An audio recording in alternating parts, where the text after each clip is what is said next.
Today's been a hell of a year. Life has lifed all over me and I need therapy. So my therapy is cooking. So let's make some Italian sausage lasagna.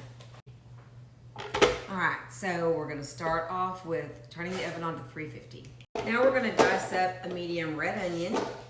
And for this part of therapy, we're gonna cut this up with the food chopper and I plan to go ham.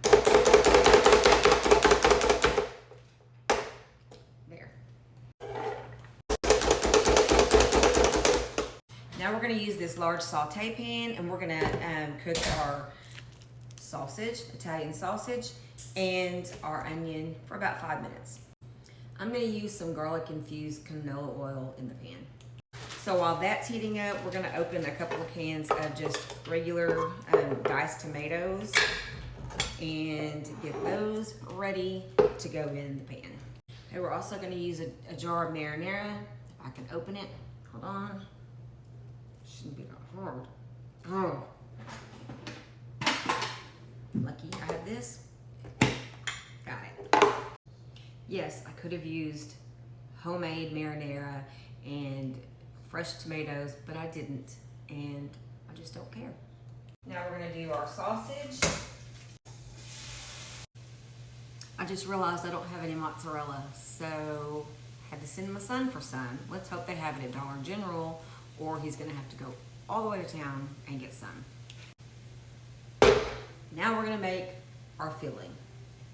We're gonna do, it calls for 16 ounces of ricotta, but I have 15, so that's what we're gonna use. We're gonna add 2 eggs, and I hope he's back with the cheese soon, or I'm gonna want my money back on this therapy session. Now it calls for a teaspoon of Italian seasoning, so I'm gonna use a tablespoon because I can do whatever I want today. So there's a tablespoon. Half a teaspoon of salt. About a 1/4 teaspoon of pepper. And throw in our tomatoes and our marinara. All right, so we're gonna take our filling, set it aside because I have frozen spinach, yes, frozen, and I'm going to thaw it out and dry it. And good news is that my son is on his way back with cheese in hand. I just tasted the sauce and the therapy is working. I'm in a much better mood because it was really, really good.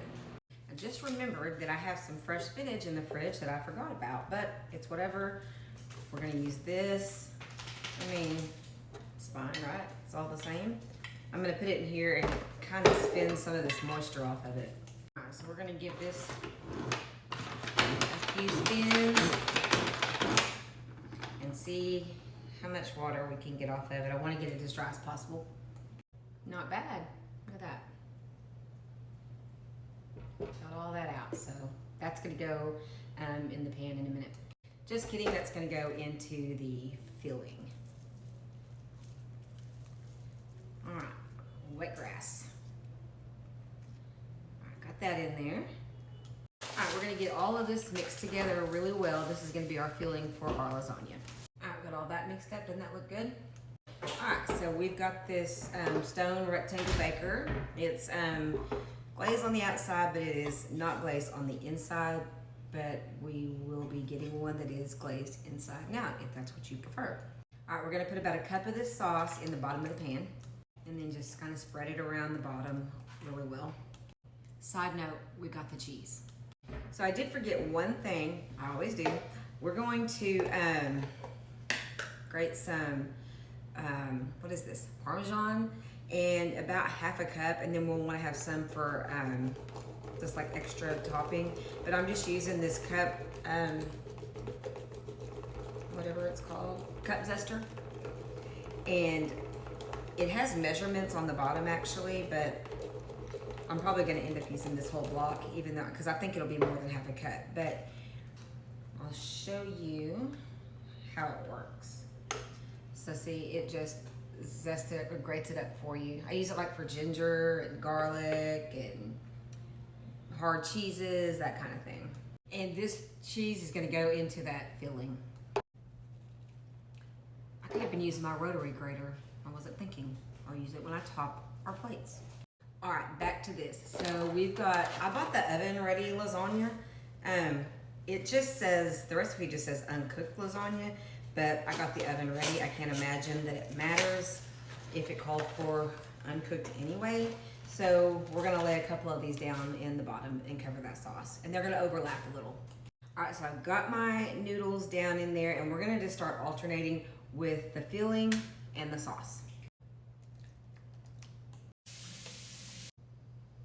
I should have added another layer of noodles. Never too late. Or maybe not, I don't know, I lost track. But here I've finished with the sauce and I'm gonna top it with some shredded parm instead of grated. Just no reason. All right, I'm gonna cover it with foil, bake it for an hour, and then I'm gonna take the foil off and cook it for about another 10 to 20 minutes. I want it all to be bubbling on the edges. Guess what I forgot to add into the filling? The mozzarella that I had my son go get.